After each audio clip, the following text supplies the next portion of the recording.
Spencer here. Today I'm going to be breaking down Lose You to Love Me by Selena Gomez. I needed to lose you to love me. This song has a lot of contour in its instrumentation, in its texture, in its volume, and it creates a lot of opportunity to create multiple lessons on arranging a song. You promised the world and I fell for it. This somber ballad starts with just a voice and a piano. So a performance of this could just start with those two instruments. You don't need everyone to come in right away. You promised the world and I fell for it.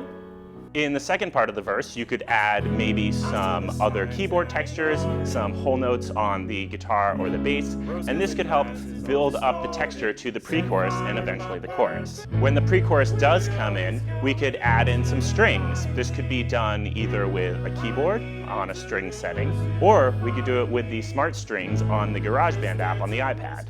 When we get to the actual chorus of the song, you can hear a lot of background vocals.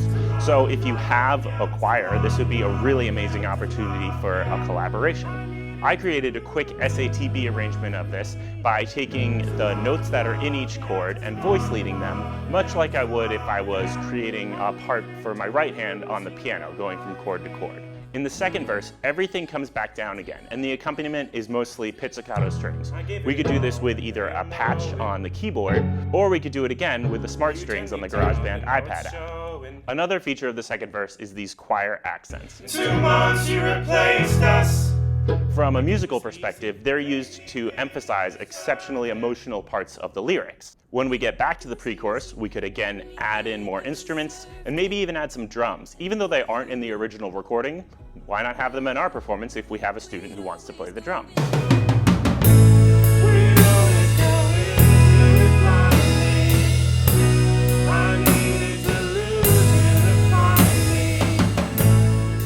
This could build up into another big chorus with everyone playing and our backing choir. The third verse is sort of a recall of the first verse, where everything comes way back down and we have just the piano and the voice again. And then we have this swell into the third chorus.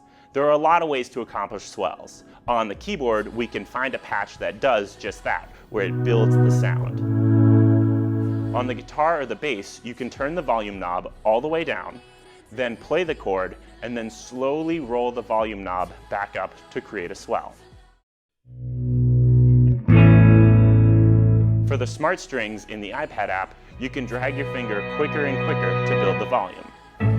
For the drums, you can play a cymbal roll, just as you would in concert band or orchestral music. And this will all build into a final chorus. To love, love, yeah, to love, love, yeah, to love, yeah. Everyone is playing, you have the thickest texture, the most volume. To love, love, yeah, to love, love, yeah, to love, yeah.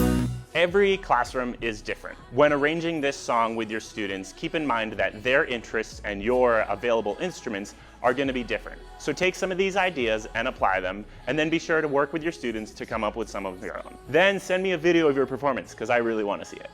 And now, it's goodbye for us. And now it's goodbye for